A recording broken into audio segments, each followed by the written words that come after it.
Hey, Ken, you got me? And video. Hold on. Oh, come on, video. You cannot start your video because the host has stopped it. Well, unstop my video, man. Oh, wait a second. Hold on. Hold on. Let me see here. Oh, wait. Try it now. See if you can do anything now. Here we go. Oh. Hey, we Ooh, got you. ooh. What is this? Let me do USB Uh, video. Ooh, no way. That background is awful. What is this? Let me see if I can fix that. Hang on a sec. Yeah, I don't have a green screen behind me right now. Oh, that is rough. Let me see. Request a robot help entity side by side. That's a new one. Yeah, I'm not sure why it's giving Choose you. virtual background. Here, stand by. Okay. Let me see if it'll allow me to put none. Oh, good. Okay. Uh, Jeez, man. that's a That lot was better. weird. Golly. I I should can get the barely, green I screen can out for barely that. see you, man. Oh, that's Hey, that's funny. why we join in early so we get these That's tech exactly things right. situated. That's For so those that are true. in here, welcome. Hey, guys. Sorry about that. That was a lot of fun.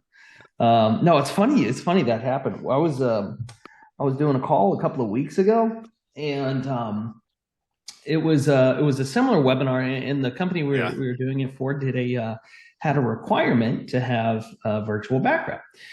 So I have a green screen over here that I use for a lot of the digital marketing stuff, Right. and I had put it up on the background, but I didn't know what the background was going to be. So they choose it basically when you sign in, and it was London at night in the background, and I was like, of all places, we just got this random picture of London, Paris, just in the background, and it Oh was man, or London, England, in the background, and it was just why, so it's random. just the strangest thing. It's like you guys, you don't even do business in there. Yeah, And this exactly. is the one, like I was anticipating company logo and that kind of stuff, but oh well. That's cool. Well, Does I'm that do you, excited about today's presentation, man. Electrical yeah. safety. For those of you jumping on early, I'm telling you, fire safety and fire extinguisher stuff, all well and good. Today, it's going to be electrical safety. So It's gonna be I hate to be. electrifying. Oh, you used it. Oh, I was gonna steal your air on that one, but Did I you steal did. your thunder? Oh, there's another Thunder. one. Yeah, yeah. I guess you can't steal air, can you? Yeah, It's give me more possible, air. maybe. That's awesome. Oh Cool. We got a man. couple minutes, guys. We'll let some more people join in, and yeah, and we'll get started. And yeah, it is going to be a good topic today. Let me tell you. Yeah, this is gonna be good. This will be very good. We've got a couple stories. I know you got one. I've got one for sure. Yeah. Yep. Hey, Yeah. by the Oh, way, I'm sharing screen. Are you able to see yeah. I the can see it. I presentation? can see it Okay, just great. fine. Yep. Looks Great. good. Looks So good. we'll let a few more people join in here, and we'll get it going. Um, oh man, if you guys hear a child in the background screaming at the top of their lungs, I do apologize. It should be a noise canceling microphone, so you should be able to hear it. But she has a set of pipes on her, so might be out of luck. I forgot to mention to you last week's webinar. I forgot to turn my phone off, my soft phone, and it was ringing. I don't think anybody could hear it, but it was ringing, ringing during the presentation. Thankfully, you were talking, and I was able Good. to adjust it. But I put it on Do Not Disturb today, so Oh, that's the hopefully it worst, doesn't man. It happen always again. throws you off too. You're presenting, and then Oh, if I you're was like, "Oh, talking, I'm sorry, guys. it Hold would on. have What was I talking about?" Yeah. Oh, it it's would the worst. 100% throw me off if I was talking. But I'm glad you were giving your story. So yeah. Good. Good. Anyways, Good. all Good. right. Well, it's 1:35. Let's go ahead and get this rolling. Good morning, good afternoon, good evening to some of you. Thank you for joining us on today's webinar. My name is Ray Walters. I'm going to be your host. I'm also joined by my co-host and local business owner, Mr. Ken Wood. Hey guys. And we're here to help you step by step in maintaining a compliant practice by providing you with the facts and the solutions through these weekly webinars. last week's topic, we were talking about fire extinguishers and electrical, or I'm sorry, fire, that's today's topic, fire extinguishers and emergency lights. Today's topic, we will be discussing the basic rules behind electrical safety. Yeah. It's going to be quite electrifying. And well, You can't use that anymore. yeah. You can only use that once now. It's done, guys. It's done. Hey, that was 5 minutes before a good chunk of people just joined in. Okay, so I'm going to use it again. Okay, gotcha. But hey, let's go ahead and get it going. Um, and guys, just a little background of EPICompliance. We're a healthcare IT company. We were developed by leading healthcare professionals in 2013. We have combined knowledge of 40 years in the healthcare regulatory space. Our mission is simple. We want to help others achieve successful outcomes by providing tailored compliance solutions that fit your business needs. We've also founded EPI Conferences, which is as of right now, it's an in-person conference that we host here. We're based out of Florida. We hosted out of Orlando. We recently hosted out of St. Augustine. But in particular, what we offer at these at this conference is a HIPAA security officer training program. This course was designed to ensure that individuals who complete this program have a basic understanding of HIPAA security, HIPAA privacy, and the standards that come with it. This is a course, and the reason why I'm bringing this up, this is a course that we are going to be bringing online soon. This was just an in-person course, but we want to bring it online. So any students on this call, any administrators, any physicians, listen, this is another certification, another great resume builder. And at the end of the day, when it comes to compliance, you know, HIPAA is huge. So stay tuned for that. Will be some more details to follow. But without further ado, let's get into the action here. So, you know, before we dive into electrical safety, I do want to share some sobering statistics that I found from the National Library of Medicine. They stated every year there's approximately 1,000 deaths resulting from electrical injuries. Even more alarming, there's 30,000 that are non-fatal. 30,000 incidents that are non-fatal that result from shock incidents. And from that, 5% of all of those cases are burn unit admissions in the United States that, again, occur from electrical injuries, which is pretty wild. This is a table that I actually found from the OSHA.gov website. I thought it was pretty interesting. This kind of reflects the amperage range. Basically, what it reflects is it doesn't take much for electricity to cause injury, right? And this kind of just shows you, you know, the sensation or the consequences from experiencing electric shock. And I think, Ken, this is where you had a story to share. I do. Yeah, and unfortunately it's not a happy one, as you'd imagine, talking about this topic. But I will say, I guess this was back in early 2021. My company had just started to work on a contract for a commercial and residential roofing company based out of Southeast Georgia, and they had some business in Florida as well. And it was probably a month before we had put pen to paper on that contract. The owner had pulled us aside when we had first come up, and he was talking about the importance of, as you'd imagine, safety in the workplace. And he shared a story. And he was telling us that, and I verified it, thankfully, because sometimes I just tell stories just for the sake of them, but I actually verified this. Sure. And he had a roof consultant that had gone to a commercial property and was getting ready to sort of inspect the roof for hail damage, and just to make sure that when they submit insurance papers that there could be some compensation there for them to kind of help pay for this roof. So he takes his ladder, which is a high-weight aluminum ladder, or low-weight aluminum ladder, and he unfolded it, raised it, locked it.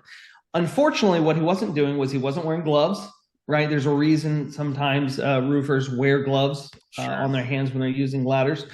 This gentleman had put the ladder up against the side of the building. Unfortunately, there was a very high voltage power line that was hanging over that commercial building that was supplying electricity to that entire block area. So it was very high voltage. and he hit his ladder on that power line, and unfortunately it killed him. And it was a huge hit for their company, which is kind of what led us to coming in to sort of help clean up a little bit and correct the issues that sort of had occurred over that period of time, and from a bunch of different areas.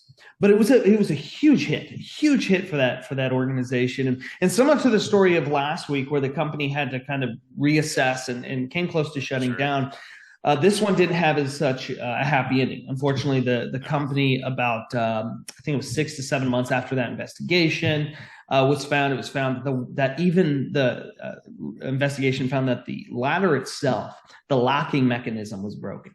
Just from the locking mechanism, and it created this issue. Well, now that company is held liable because you have to inspect your equipment. And I said it last week, and I do want to reiterate this point, Ray, before I hand it back over to you. And very quickly, guys, we have to remember, and I'm going to say this as much as I can, OSHA is a very, very heavily funded, and by very heavily funded, the budget for 2024, I looked it up, $738.7 million. They mean business. So if you mean business for your business, it's important to ensure that those boxes are checked when it comes to this. And I'll mention it a little bit later, but sort of anticipating issues and being ready to address them before they occur is going to be key here. But anyway, Ray, I'll hand it over to you. It's just really a sobering thought. I mean, it's a terrible story, but I mean, it just goes to show, something like, I never would expect it. Something on the ladder, right? You said that was of all things. And then you mentioned personal protective equipment as well. Just goes hand in hand, especially insulated gloves. And we'll kind of get into that as well. But no, great story. I appreciate you sharing that. And we'll kind of dive into the objectives here of today's webinar. Obviously, with electrical safety, we want to identify the major electrical hazards. We want to discuss different types of electrical hazards, explore obviously electrical protection and methods, and then obviously we want to recognize the OSHA rules, requirements designed to protect workers from these electrical hazards. Again, a lot of this information will be found on simply just going to the OSHA.gov site. So this slide here, I found this from the OSHA.gov site, and they kind of define this acronym "Be Safe" by recognizing, avoiding, and protecting against all of these electrical hazards. So as you can see here, they obviously we're talking about burns. Those the injuries from contact with hot electrical components that cause skin damage or tissue damage, electrocution, fatal or severe injuries from direct electrical contact, shock, which is sudden, often painful reactions to electrical currents through the body, arc flash and arc blast. I've never heard of that actually, Ken, and I enjoyed looking that one up. It's a rapid release of energy during electrical faults, leading to light flashes and pressure waves. So what ringed a bell in my head is like an overloaded circuit just going off, right? New fear unlocked, right? Yeah, exactly. That was great. Fires, obviously uncontrolled burning of materials due to electrical faults, posing a safety hazard. And then last but not least, explosion, which is violent energy releases often caused by electrical issues near flammable materials. So very interesting acronym and how they have that structured. Types of electrical hazards. So this is kind of the story I want to share. Obviously, you can see the image here of this overloaded electrical circuit is what this is. And I hate to say it. I don't know, not even in a medical practice, but let's just say visiting a barber shop or anywhere I've seen, and I can say anybody that's been in this room, I'm sure you've seen something familiar or similar to this. This is a huge no-no. Obviously I'm not an OSHA inspector, but when I've gone in, I've seen this set up. I really do want to say something because again, this is considered an overloaded circuit. Not good. This is obviously this is one of the types of electrical hazards here, and obviously, what is the consequence? Plugging too many medical device or plugging too many devices into a single outlet could cause Yep. overheating, risk of electrical fires as well, and maybe even one of those arc flashes or blast, couple other ones I've listed out here. Uh, Defective insulation. This is, if you have cables that, the wires are exposed, Yep. you want to get those fixed, right? So, that can lead to exposed wires can lead to electrical shock. Improper grounding, an example that I've read, at least in the healthcare space, malfunction of electrical outlet in a patient room that is not properly grounded, poses an electrical shock risk with a patient or a healthcare worker touches it. Damaged power tools. Again, if you're in the healthcare space, surgeon is using an electrical scalpel with a damaged cord, again, increased risk of shock.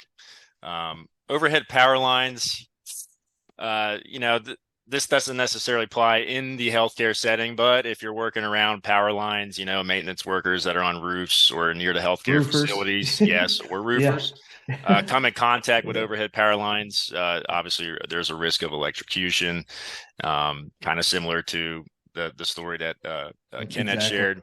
And then last but not least, wet conditions. Obviously, you don't want to operate electrical equipment near sinks or near spilled fluids. That increases the risk of electrical shock. So these are the types of electrical hazards. So this is sort of diving into the rules and requirements. Ken, I think you had something to share here with your Yeah. As you checklist. guys are looking at these, and just before Ray goes over them, Yeah. this was a topic that came up quite a bit here in recently in I'll put it this way, in pilot training. So I made a few references again last week. If you weren't here for that webinar, shame on you. But if you were, you'll kind of remember this. So about 16 years ago, 17 now, wow, 17. I had an opportunity to just go and finish flight training and all this stuff. And the one thing we noticed about this, and I noticed about this in particular, was the anticipation of things failing, the anticipation of things going wrong. So right here in front of me, I have a checklist from one of the airplanes. And you'll notice, you won't probably be able to see it on here, but in the pre-takeoff checklist, there's a green letters that says abort plan ready. And on the back, you have all the procedures and all of the guidelines and all of the checklist items that you have to follow in the event of catastrophic failure. When you're taking off, just before that pre-takeoff, as you're about to taxi onto the runway for takeoff, as a pilot, as a good pilot, you should anticipate that the engine is going to fail on takeoff and that you have a plan to execute safely. Okay, a lot of the times what you see pop up on the news and all these different things is because they weren't anticipating the failure occurring and they were thereby were not prepared. Guys, it boils down to the same thing with the organization. I don't want to say it sounds silly because I hate to be that person that makes things sound as if you have to walk on pins and needles. But the reality is your organization, your company is so critical, both to you and to the clients that you actually serve. Why not turn an eye towards that safety portion of this, right? Where you can run through a scenario in your head and go, you know what, this has even the slightest potential to be an issue. We want to address that and create a solution, put a stop in place that prevents that from becoming a headache later down the road. So, and honestly, it could be anything. Just like I said, like we were talking about earlier, it could be the locks on a ladder. It could be not having. It could be your gloves having holes in them and not being, new, or being able to prevent electrical current from coming through them. There's a bunch of different things in there, but I just wanted to caution everybody, as I have to as well, is to think as if you were an investigator yourself and say, is there any potential that this issue, as benign, as small as it may seem, could create a headache for my valuable business later down the road? And I did want to share that with you guys. Again, it is just anticipating issues and identifying those resolutions really before they become a problem. No, absolutely. Good point, Ken. And again, this slide, it basically just reflects the same, anticipate the following, do not use electrical appliances while touching anything metal or wet, right? A lot of this stuff it's common sense, right? but it's often overlooked, and like Ken said, anticipate. Lock out and unplug electrical appliances before cleaning, inspecting, or repairing them. Keep areas near electrical sources clean. I'll keep water away as well from any Yeah. electrical outlets. Right. Make sure all electrical equipment is properly grounded. Um, you know, Check with your local utility companies before digging. If you have a new office space or anything like that, you're opening up a new building. Make sure you're not digging near buried lines or suspended lines. And then last but not least, and again, we sort of talked about this last week with the fire extinguishers. In the event of electrical fire, make sure you have a working fire extinguisher. Yeah. You know, so no, great stuff. And so back to a recap. What are the solutions to these hazards? I always go back to training, and I know we harped on this last week, but in terms of OSHA, they want to see that your staff is trained and educated. They want to see that they understand to report if there is a cable that is loose or not loose, but is coming unwrapped and the electrical wire showing. Yep. Report that, right? They want to see that your staff's trained, educated in those areas. They want to see that again, equipment inspection. You mentioned the ladder earlier. Same thing with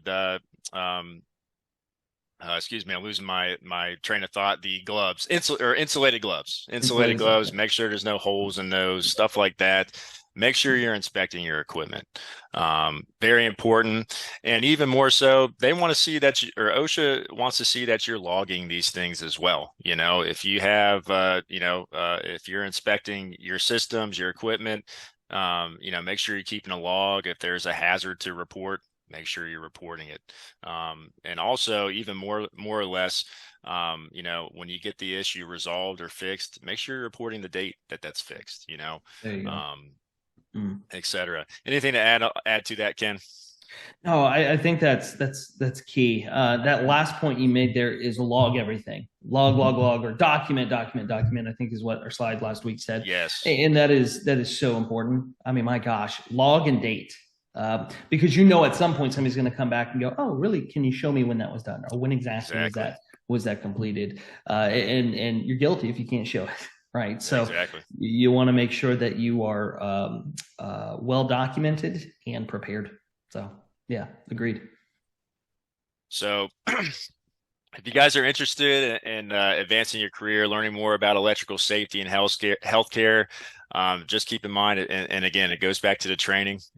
If if you're a student on here, a physician and a business owner, et cetera, you're looking to get your staff trained in electrical safety, we do offer a free resource for that. You can get, and again, just so everybody's aware, I will be sending these links out in email to you as well after this presentation. But right here, you can see, go to epicourses.com. You can register for this course. It's completely free. Includes electrical safety training as well. Highly recommend taking this course. Very valuable to your business, and you get a free certificate at the end. We also offer paid solutions as well. Again, if you're looking for more of a bundled course that you want to include OSHA as well as HIPAA, privacy, HIPAA security, waste, fraud, and abuse training, we do have a what we call our EPICompliance training bundle for that. Again, there will be links sent out in the email to these products. Last but not least, if you're looking for something a little more comprehensive, I know we mentioned earlier, log things or document. We do have a program that sort of provides these logs for you for documenting. If you weren't here on last week's topic, shame on you, as Ken said. But documenting, emergency lights, fire extinguishers, docking things, or keeping an inventory of all things, all of your electrical products or equipment, I should say. And then last but not least, if you guys are interested in learning more in general, feel free to reach out to us. And again, this is going to be sent in email. We do offer free one-on-one consultations. And you tell us what you're sort of looking for, and we'll point you in the right direction. You do. Other than that, that concludes our presentation today. And one last thing, As I mentioned, we do these weekly. Next Tuesday's topic is going to be about needle sticks. Again, you will receive an email with those details as well. We'll love to see you there. Yeah. Should be interesting. And yeah, appreciate you guys being Yeah. here. And we want to open up for just a quick Q&A here. We actually ended right on time. Well, It's almost on time amazing. today. Isn't it? Almost Last week, on I think time we were today. like 10 minutes over. Yes, we were. We got carried away a little bit. Yeah, actually, Ray, if you don't mind, man, I got a few questions that came in. Sure. This first one's actually really good. It says, and all is capitalized in bold. It says, are all employees responsible for understanding and using electrical safety every day? I'm guessing that means interns as well. So if you can answer that one, that would be good. Well, the answer is, in short, is yes, including interns. This includes, them having a general understanding of how to use electrical equipment safely. Like we talked about, recognizing potential electrical hazards, knowing what to do in an electrical emergency. Obviously, compliance with these practices are crucial from preventing accidents, injuries, damage to any equipment. And this all just goes back to what I mentioned earlier. The training that we offer, our free resource, explains this in detail. Highly recommend taking advantage of that resource. Good deal. Another one here is, what documentation and records should healthcare facilities maintain to demonstrate compliance with OSHA electrical safety regulations? I would say, there's a lot that goes into this, but I'd say Want me to read that one again? Yeah, read it one more time for me. Okay. Read it one more time. What documentation and records should healthcare facilities maintain to demonstrate compliance with OSHA electrical safety regulations? I would say the big three to this response. I'm going to say training records. Again, when it comes down to OSHA, they want to see that you're trained in electrical safety annually, right? And they want you to keep record of this training with all your employees. Yes, interns can be included, but they want to keep record of that. Again, goes back to what I mentioned, EPI courses, free OSHA course. You get a certificate at the end. It's a downloadable PDF document. If you're an office administrator, manager, you can store that on file. And as I mentioned, in terms of what OSHA is looking for, want to see that it's done annually. Second answer to that, obviously I mentioned this earlier, maintain an inventory of all your electrical equipment in the facility. And what I mean by that, keep an inventory of the equipment's location, what type of equipment, date of installation, even down to the serial number, because again, if there's a problem with that equipment, you want to document it. You want to fix that problem before it becomes a hazard. And you also want to document when that problem's been fixed, because again, this is ongoing. They want to see that you're maintaining this inventory log. Third part to that, and again, this kind of goes back to my last point, but conducting regular inspections and testing your electrical equipment, and again, keeping log of this. Again, when's the last date that you inspected this? Keeping track of that. Who was the person that conducted the inspection? Was there any issues identified, and were there any repairs made? Again, this all goes hand in hand. Make sure that you're keeping a log of this stuff. Very important, especially if it comes down to an OSHA inspection. Love it. And we got 1 minute. Maybe we can fit this last one in there. What OSHA standards apply to health? Oh yeah. Okay. What OSHA standards apply to healthcare electrical safety? Well, I wish I knew the exact regulation. Here's what I can do. Hang on a second here. I'm gonna post the link to the standard. It's just a general standard. All this information is off the OSHA.gov site. This is the standard that I found here. I'm going to share it to the group. Again, this sort of it's 19-10.303, which is the general guidelines of OSHA and electrical safety. I think that answers the question. Go to that link. You'll see everything in terms of the general industry and what OSHA requires when it comes to that electrical safety. Perfect. I don't think we have any other questions, guys. If you have any other questions, please post it in chat. If not, Ray, I think we ended on time, man. We did a lot better than last week. I will say that we're still working on this. This will be our second appearance. We got, like I said, we're going to be doing these weekly, so we're only going to get better, right? That's right. Exactly Well, right. everyone, I appreciate your time today. Again, electrical safety, vital aspect in healthcare. And obviously following the rules and guidelines as we discussed to ensure that your practice is and obviously your employees are ensuring safety, and obviously your patients as well. Again, keep an eye out. We're going to be sending an email with those following links as well. With the next webinar as well with the needle stick safety and proper disposal of sharps. So nice. Ken, until next time, I appreciate everybody's time, and we'll see you next week, okay? Take care. All right, Ray. See you, man. Talk to you later.